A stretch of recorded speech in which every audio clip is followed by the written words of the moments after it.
Apakah kamu masih ingat tentang ASEAN? Pada tanggal 8 Agustus 1967 di Bangkok, Thailand, sebanyak 5 wakil negara Asia Tenggara mengadakan pertemuan. Pada pertemuan ini, kelima wakil negara menandatangani Deklarasi Bangkok. Tujuan ASEAN dalam Deklarasi Bangkok yang pertama, mempercepat pertumbuhan ekonomi, kemajuan sosial, dan perkembangan kebudayaan di kawasan Asia Tenggara. 2. Meningkatkan perdamaian dan stabilitas regional. 3. Meningkatkan kerjasama dan saling membantu untuk kepentingan bersama di bidang ekonomi, sosial, teknik, ilmu pengetahuan, dan administrasi. Yang keempat, memelihara kerjasama yang erat di tengah-tengah dengan organisasi regional dan internasional yang ada. Yang kelima, meningkatkan kerjasama untuk memajukan pendidikan, latihan, dan penelitian di kawasan Asia Tenggara. Seperti yang telah kamu pelajari sebelumnya, Indonesia termasuk salah satu negara yang mendirikan ASEAN. Selain itu, Indonesia juga memiliki berbagai peran lain dalam kegiatan-kegiatan yang diselenggarakan oleh ASEAN. Berikut posisi dan peran Indonesia di ASEAN.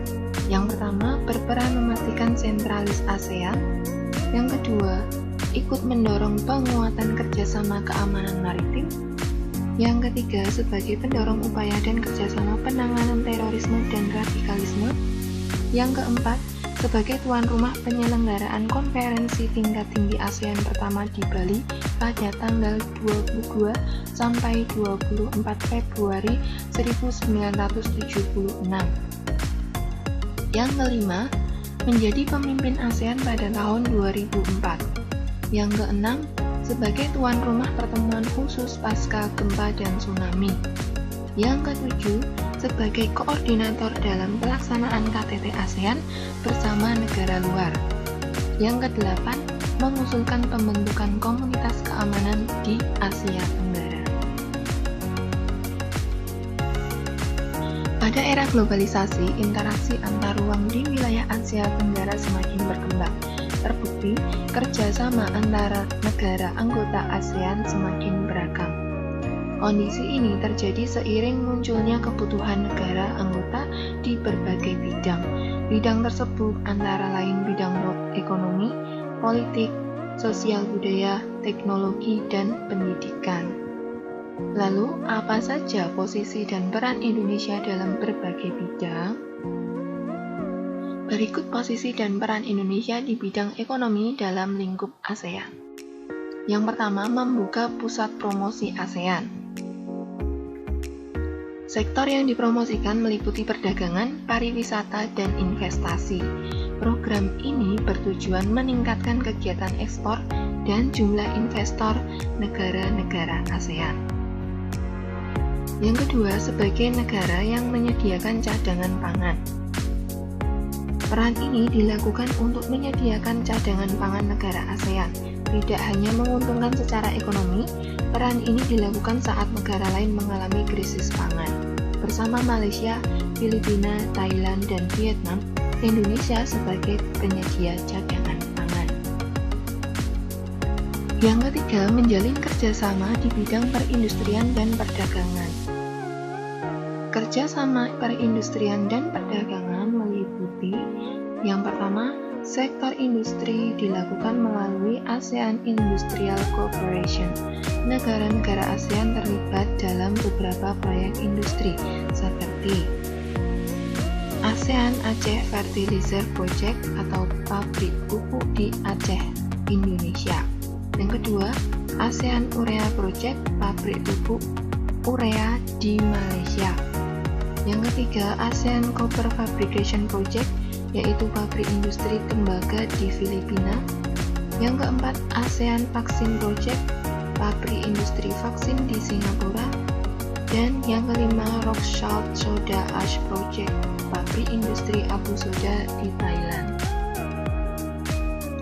Yang kedua, kerjasama di sektor perdagangan ditunjukkan dengan ASEAN Free Trade Area atau AFTA, ASEAN Economic Community atau AEC, dan Koperasi ASEAN. AFTA atau Kawasan Perdagangan Bebas ASEAN sebagai bentuk kerjasama dalam pengelolaan sektor faktor produksi lokal. Yang kedua, MEA sebagai upaya meningkatkan daya saing dan memfasilitasi investasi ke arah infrastruktur. Yang ketiga, Koperasi ASEAN bertujuan untuk meningkatkan kesejahteraan dan menopang perekonomian negara-negara ASEAN. Yang keempat, menjalin kerjasama di sekitar jasa. ASEAN membentuk Coordinating Committee on Service atau CSS.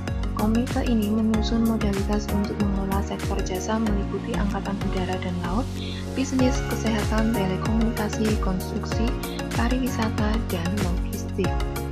Yang kelima, mendukung pembentukan integrasi ekonomi di kawasan Asia Tenggara. Indonesia mendukung terbentuknya MEA. Adanya MEA, kegiatan perekonomian di Asia Tenggara semakin berkembang. Selanjutnya, posisi dan peran Indonesia di bidang politik dalam lingkup ASEAN. Yang pertama, mengikuti ASEAN Defense Minister Meeting atau ADMM, pertemuan rutin para menteri pertahanan dan keamanan negara-negara ASEAN. Yang kedua, melakukan pengiriman duta dan konsulat. Duta dan konsulat sebagai wakil pemerintah dan menjaga stabilitas politik di ASEAN. Yang ketiga, menegakkan perjanjian ekstradisi di kawasan ASEAN. Perjanjian ini mengurusi tersangka kejahatan yang melarikan diri di negara ASEAN. Yang keempat, melaksanakan perjanjian kawasan bebas nuklir. Perjanjian ini mengenai pelarangan senjata nuklir bagi negara ASEAN. Yang kelima, pendukung kesepakatan kawasan damai, bebas, dan netral atau SOPAN. Indonesia sebagai pendukung Zone of Peace, Freedom, and Neutrality yang bertujuan untuk menjaga stabilitas regional dan terciptanya keamanan. Yang keenam, ikut bekerja sama menanggulangi nafsa. Indonesia ikut menanggulangi nafsa untuk mencegah masuknya nafsa di Indonesia atau kawasan Asia Tenggara. Yang ketujuh, ikut terlibat aktif dalam penyelesaian konflik kawasan ASEAN. Berikut peran penting Indonesia dalam penyelesaian konflik di kawasan ASEAN. Yang pertama, sebagai tuan rumah pelaksanaan Jakarta Informal Meeting atau JIM. Yang kedua, mengirim pasukan perdamaian yaitu pasukan Garuda 4 dan 5 saat konflik perang saudara di Vietnam. Yang ketiga, sebagai penengah dalam konflik antara Moro dan Filipina, juga Kamboja dan Vietnam. Masyarakat ASEAN tergabung dalam komunitas sosial budaya. Sebagai komunitas ini, masyarakat ASEAN mengatasi tantangan di bidang kependudukan, kemiskinan, ketenagakerjaan, dan kesejahteraan masyarakat. Dalam lingkup ASEAN, Indonesia ikut berperan aktif dalam bidang sosial budaya. Berikut posisi dan peran Indonesia di bidang sosial dalam lingkup ASEAN. Yang pertama, menyepakati pembentukan ASEAN Ministerial Meeting on Women atau AMMW. Yang kedua, menjalin kerjasama kepemudaan dengan mengadakan temu karya pemuda ASEAN. Yang ketiga, menjalin kerjasama di bidang kepegawaian dan administrasi. Yang keempat, menjalin kerjasama di bidang pembangunan sosial. Yang kelima, menjalin kerjasama penanggulangan, pemberantasan, penyalahgunaan, dan peredaran gelap narkoba atau disingkat P4GN di tingkat regional ASEAN. Yang keenam, menyalurkan bantuan kepada masyarakat ASEAN, terutama kaum pemuda dan perempuan, atas peran aktifnya dalam pembangunan. Apa saja posisi dan peran Indonesia di bidang sosial budaya dalam lingkup ASEAN? Berikut posisi dan peran Indonesia di bidang sosial budaya dalam lingkup ASEAN. Yang pertama, menjalin kerjasama sektor kebudayaan dan penerangan. Yang kedua, melakukan pertukaran putusan kelompok seni budaya. Yang ketiga, menyampaikan gagasan mengenai pentingnya penegakan hak asasi manusia atau HAM. Yang keempat, membentuk ASEAN Ministerial Meeting on Sport atau AMMS yang bertugas menangani masalah olahraga. Yang kelima, ikut berpartisipasi dalam ajang olahraga SEA Games. Lalu bagaimana kerjasama Indonesia dalam bidang pendidikan? Kerjasama sektor pendidikan di ASEAN dilakukan oleh Komite ASEAN untuk Pendidikan atau ASEAN Committee on Education dengan melakukan kerjasama berikut ini. 1. Mendorong hubungan kerjasama di bidang pendidikan dan pelatihan di berbagai tingkat pendidikan. 2. Mengikuti pertukaran pelajar dan mahasiswa untuk meningkatkan sumber daya manusia.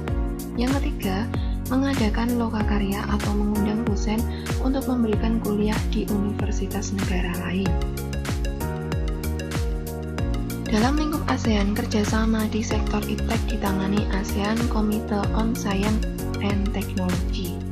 Kerjasama ini bertujuan meningkatkan kemampuan dan jumlah tenaga ahli ASEAN di sektor iptek, memberikan bantuan dan dukungan dalam pengembangan aplikasi temuan dan riset. Berikut posisi dan peran Indonesia di bidang iptek dalam lingkup ASEAN. Yang pertama, mengelola pusat penelitian untuk biologi yang berpusat di Bogor, Indonesia. Yang kedua, mengelola pusat penelitian ilmu pengetahuan matematika di Penang, Malaysia. Yang ketiga, mengelola pusat pendidikan bahasa Inggris di Singapura. Yang keempat, mengelola lembaga penelitian dan pengkajian di Los Banos, Filipina. Nah, anak-anak, untuk materi IPS tema 7 sudah selesai kita pelajari bersama. Semoga setelah kalian menyimak video ini, kalian bisa memahami dengan baik. Terima kasih telah menyimak video ini. Tetap semangat dan jaga kesehatan. Wassalamualaikum warahmatullahi wabarakatuh.